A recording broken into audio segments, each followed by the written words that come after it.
संत लूकस लिखित सुसमाचार अध्याय 21 वचन संख्याएं 25 से 28 और 34 से 36 तक। सूर्य, चंद्रमा और तारों में चिन्ह प्रकट होंगे। समुद्र के गर्जन और बाढ़ से व्याकुल होकर पृथ्वी का राष्ट्र व्यथित हो उठेंगे। लोग विश्व पर आने वाले संकट की आशंका से आतंकित होकर निष्प्राण हो जाएंगे, क्योंकि आकाश की शक्तियां विचलित हो जाएगी। तब लोग मानव पुत्र को अपार सामर्थ्य और महिमा के साथ बादल पर आते हुए देखेंगे। जब ये बातें होने लगेंगी तो उठकर खड़े हो जाओ और सिर ऊपर उठाओ, क्योंकि तुम्हारी मुक्ति निकट है। सावधान रहो, कहीं ऐसा ना हो कि भोग विलास, नशे और इस संसार की चिंताओं से तुम्हारी मन कुंठित हो जाए और वह दिन फंदी की तरह अचानक तुम पर आ गिरे, क्योंकि वह दिन समस्त पृथ्वी के सभी निवासियों पर आ पड़ेगा।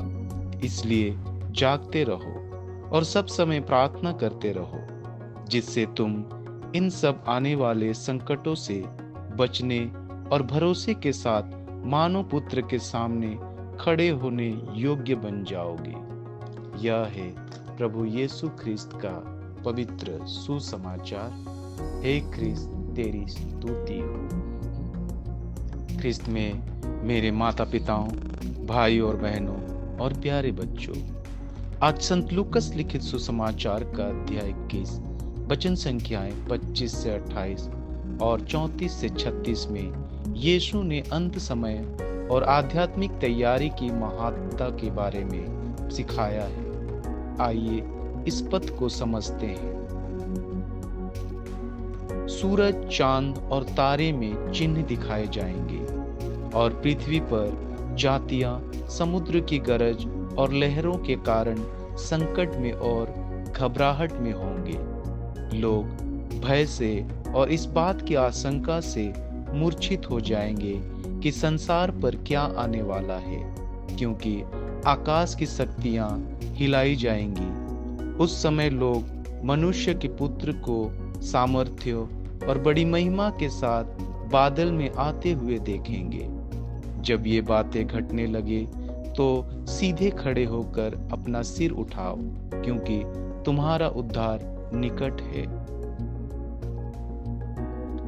ध्यान रखें कि ऐसा ना हो कि तुम्हारे दिल भोग विलास, नशे और जीवन की चिंताओं में उलझ जाए और वह दिन तुम्हारे ऊपर अचानक जाल की तरह आ जाए, क्योंकि वह दिन पृथ्वी के सभी निवासियों पर आएगा। हमेशा जागरूक रहो और प्रार्थना करते रहो कि तुम इस सब बातों से बच सको जो होने वाली है और मनुष्य के पुत्र के सामने खड़े होने योग्य हो जाओ। इस पाठ का व्याख्या इस प्रकार है। अंत समय के चिन्ह, वचन संख्याएं 25 से 28 तक। यीशु ने बताया कि सूर्य, चंद्रमा और तारों में असामान्य घटनाएं होंगी। समुद्र और पृथ्वी पर उथल पुथल होगी। ये सब संकेत हैं कि संसार में बड़ी अशांति आएगी। लोग भयभीत होंगे, लेकिन यीशु ने अपने अनुयायियों से कहा कि वे घबराए नहीं, बल्कि इस समय को अपने उद्धार के निकट होने का संकेत माने।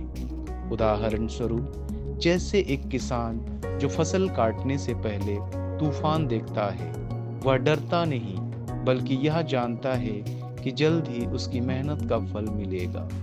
उसी तरह विश्वासियों को ईश्वर की योजना पर भरोसा रखना चाहिए।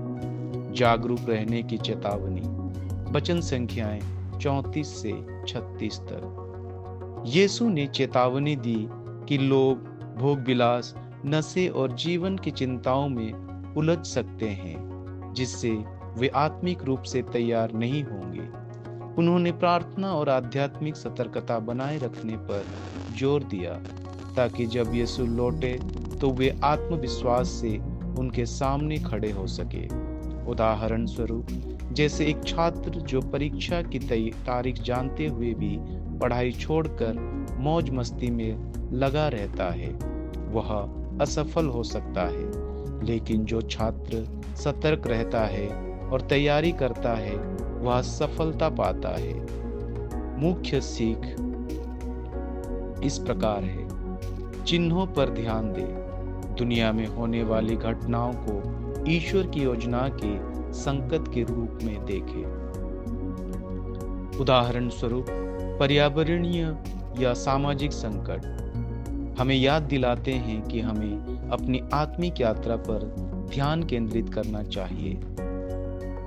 आत्मिक अनुशासन बनाए रखें। जीवन की चिंताओं और भोग विलास से बचें, जो ईश्वर से हमारा ध्यान भटका सकता है।